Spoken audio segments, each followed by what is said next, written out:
for a little bit. If anything, he switches over, it'll be SmackDown. But that's just my opinion. Well, he's on. I think he's SmackDown now, right? I don't think he's ECW. Well, maybe he is. No, he's ECW. When they came down last night, the graphic had ECW on the screen. Well, you never know, because of the draft and the brands, leading into WrestleMania. I mean, Miz and Morrison were on all three shows at one point: SmackDown, Raw, and ECW. It's hard to keep up, and maybe not now. Maybe now that they've shuffled things up, they'll keep the respected stars on their own brands. But it was tough there. It shows you, right? I didn't even know where Miz and Morrison were, which brand they were. Well, I mean, that's one of the problems that the WWE run into when they run into because of the timing. I mean, now you have WrestleMania. At WrestleMania, you have that tri-brand field. You may see a SmackDown Raw. And doing the draft afterwards the following week. When you the only big impact you'll see is the Miz on Raw. Granted, they were more concentrated on ECW and SmackDown. So if Morrison goes to SmackDown, it almost kind of feels the same way. Only again, just pointing out what you just mentioned just now. It doesn't really have that impactful feeling. Yeah, but I mean, remember they did Bella versus Bella just a couple weeks ago, right? And then the next day on WWE.com, the Bella twins are back together, right? So you could do Miz versus Morrison, put them back together, and there you go. You've got the third sheet on WWE. I don't think it's the end of Miz and Morrison. You've got the third sheet thing on WWE.com, which is a huge hit, like their number one rated web show for a long time. And WWE.com is they're trying to make that into something as a place to get all your news, all your backstage stuff. Which obviously, half of that stuff is work shoot on that website. So they don't even know themselves. Yeah, I know. Sometimes they don't. Oh, who said that? Stop that. Yeah, right. All right, so let's. We gotta go. We gotta fly here. 23 minutes. We haven't even started with Monday Night Raw, so we gotta fly. Let's talk about the matches real quick, and then the draft picks. We'll comment on the draft picks. We'll go to the hourly break. We'll come back. We'll give away 2 games. In hour number 2, we'll do supplemental draft spoilers. In hour number 2. And live phone calls as well. Sound good? Sounds like a plan.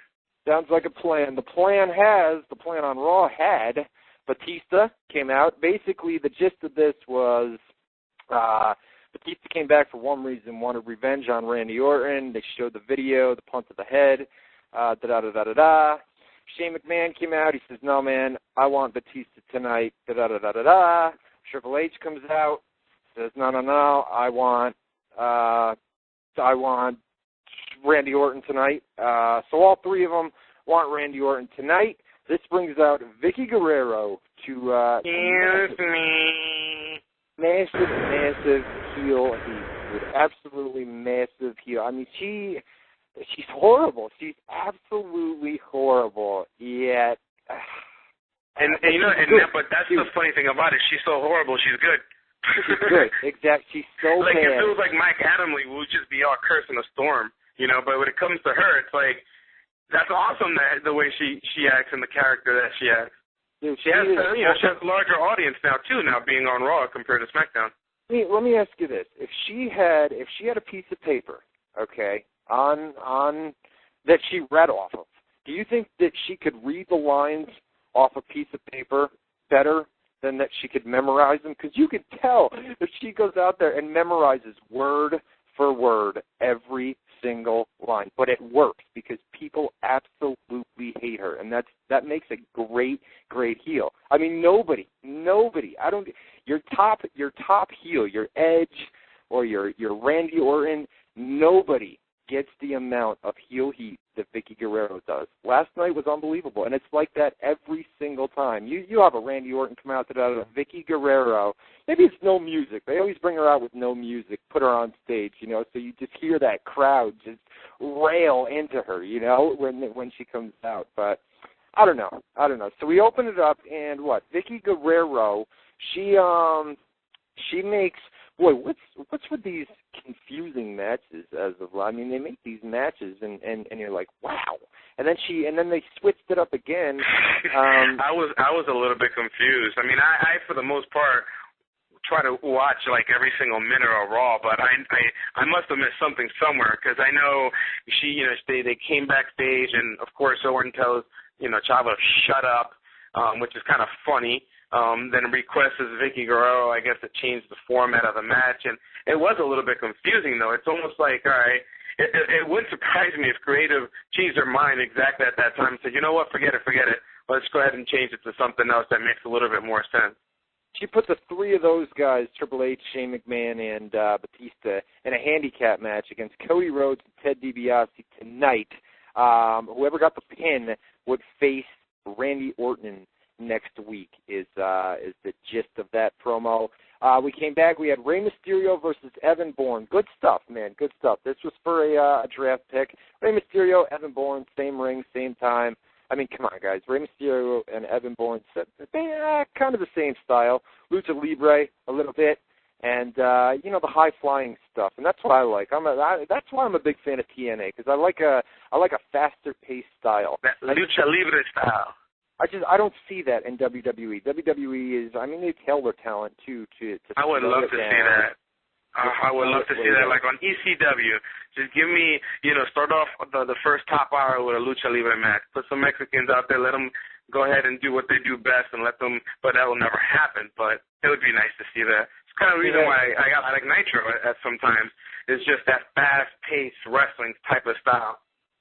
We had Rey Mysterio wins by pinfall, so WWE Raw gets a draft pick. Talk about this one for a sec. MVP to Monday Night Raw. It's one that I called. I had a feeling that was just going to end up going that way. MVP drafted to Raw, and, of course, him now being drafted to Raw at that time, the USA title comes with MVP. So now the USA title is on Monday Night Raw, and the IC title is on Monday Night Raw. But that changes, of course, later on the show. Yeah, we're gonna get to we'll get to that here in just a little bit. Rey Mysterio, actually, the guy that got the pinfall here, who brought the number one draft pick, was the last one drafted last night. But we'll get to that. So we had MVP come over. We predicted that, like you said. We said the IC title was going to go to SmackDown. The US title was going to come over to Monday Night Raw. And that's what happened. Next match was Kane against Brian Kendrick. We all know that one. Yeah, this was just a total squash. Brian Kendrick, slapped with a few fines back in the day for marijuana. Even came out in some interviews and said that he was down with it. It wasn't a big deal to him, and the guys had been being fined $1,000, but then they were threatened with, if you've got multiple violations and it doesn't stop and it keeps going and you act like you don't care, then they're not going to care and you're likely going to get your release. So a lot of guys had to cut back on the use of pot. But the Brian Kendrick, is he Brian Kendrick or the Brian Kendrick? He's still right? The Brian Kendrick, I believe. Yeah. All right, the Brian Kendrick. So we had Kane in a squash here, and pick number 2 was the Big Show. You called that.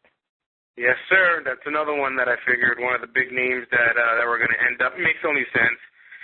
His character or his angle, on SmackDown, it's pretty much over. There was really nothing else now that Vicky moved over to Raw. So it only makes sense that Big Show is now on Raw with Vicky, and Edge, of course, remains on SmackDown.